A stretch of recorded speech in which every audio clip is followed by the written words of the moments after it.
honor and a pleasure to be here today at Celebrate Life.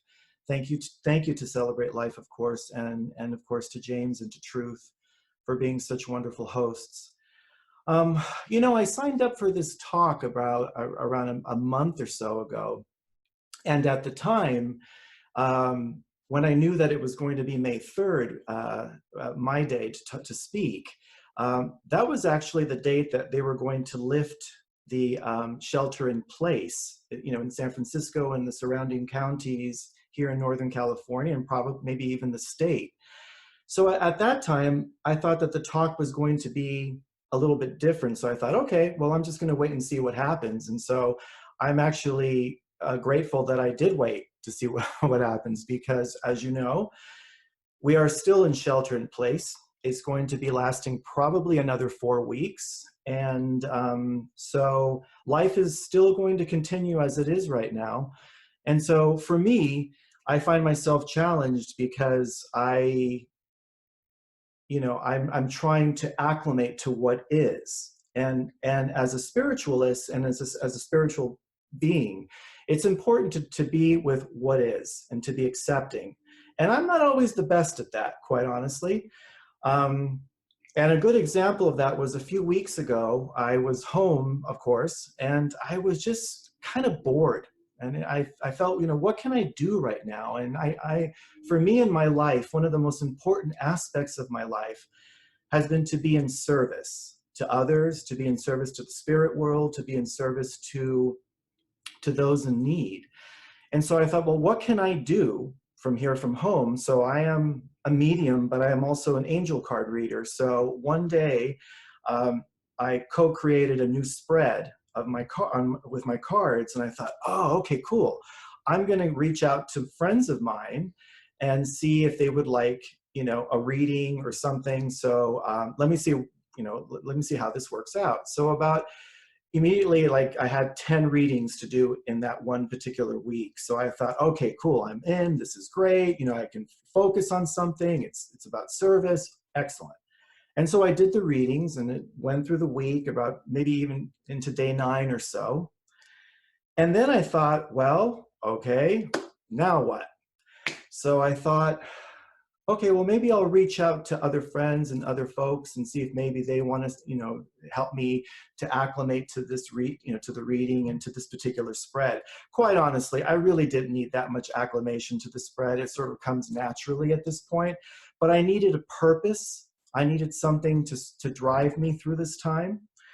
And so just before I was about to make a list and to reach out, Spirit comes through and said, no more readings.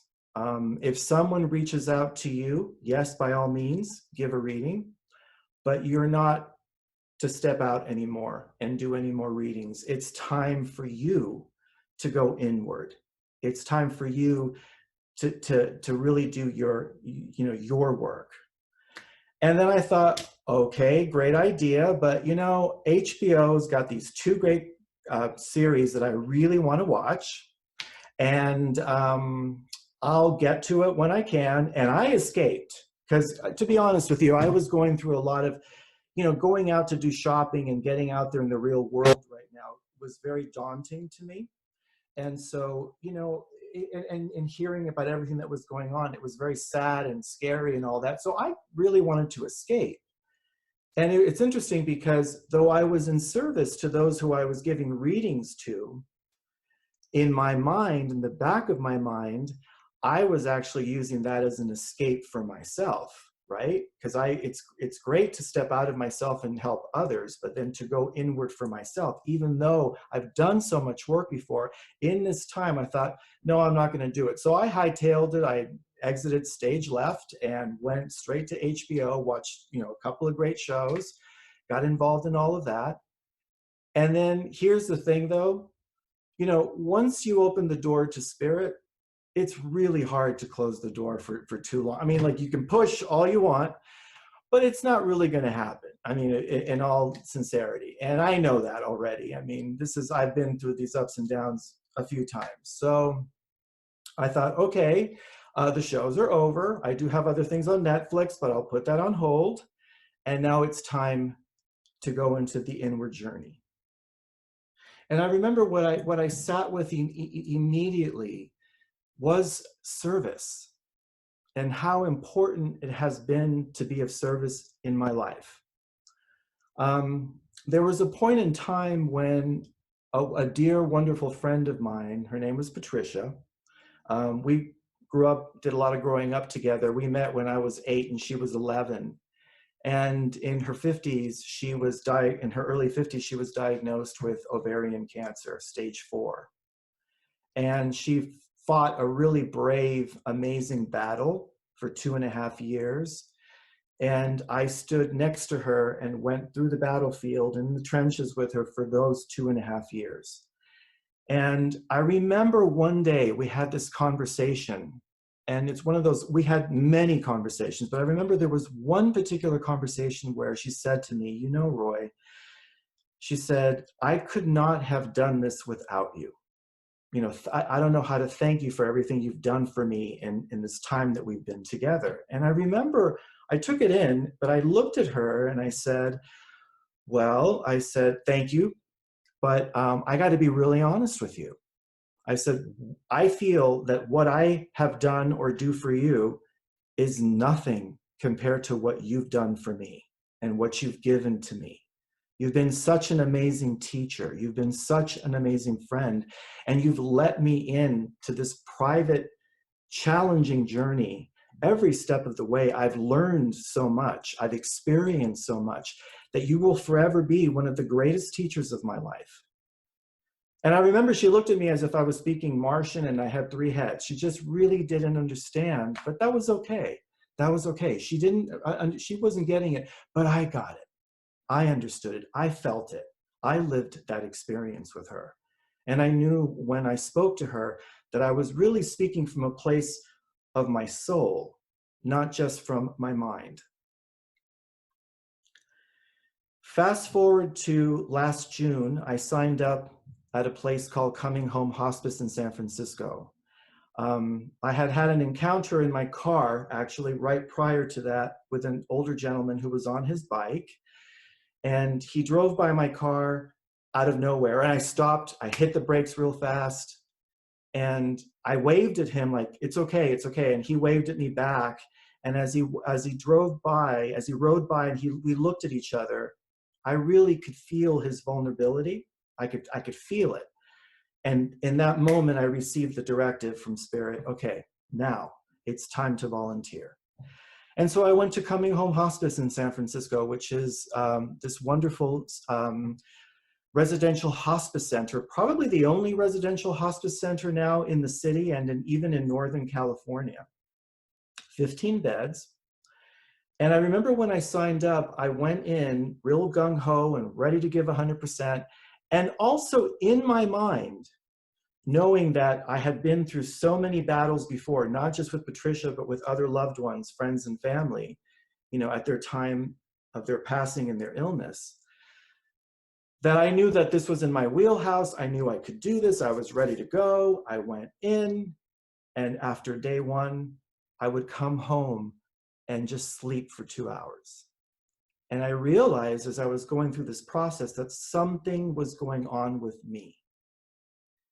And when I finally checked in with Spirit, and I will check in with them and be absolutely honest. Like I'll say things, I said to them, you know, you might have gotten the wrong person for this job, and that's okay. We all make mistakes. But if maybe I'm not the right one for this. And what came back to me was really amazing. They said, no, you're the right one. You see, you're there not just to give of yourself, but you're there to reconcile the deaths, the passings, everyone that you were there for. You haven't completed that process yet. You know, in grief, we carry grief forever. But I had a lot of stuff that was still stored in my heart that in some ways was blocking my heart. I wasn't able to really move forward in things. I thought I was, and I can, you know, I was working it out, but not to the degree that Spirit wanted me to move forward in my life. And so I realized that, and it was time, you know, to do that work while I was there. And so what I've come away with in reflecting in this time of reflection, because, you know, in some ways this is a horrific time, we know that, because of everything that's going on.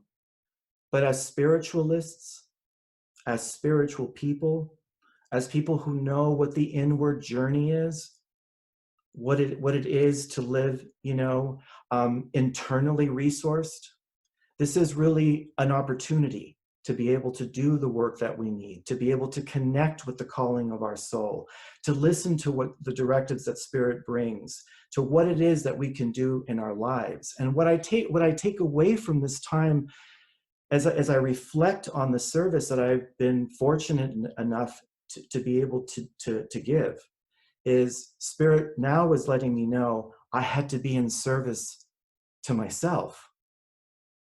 You know, they always say you can't really love another until you really love yourself. You can't really have compassion for someone else, unless you have compassion for yourself.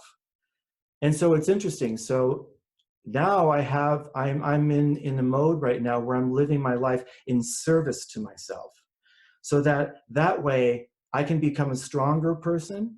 I can be much more rooted to and really listen to and really feel the calling of my soul and what Spirit also is directing me to do. Because, you know, the door is going to open soon, and we're all going to walk out now into a rather different world, a new world. Things are going to be different.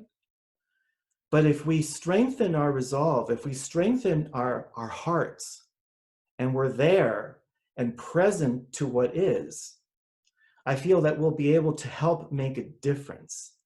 You see, if you go into that place where you can be of service to yourself, where you can go into the places like that I'm doing right now, looking for those shadow areas, looking for those places that I'm missing, looking for the blind spots that I don't always see, so that I can alleviate my heart, alleviate and work with the calling of my soul, so that I can then step forward and really be of service now, and be able to perhaps co-create something with Spirit and see what that is. What will that become?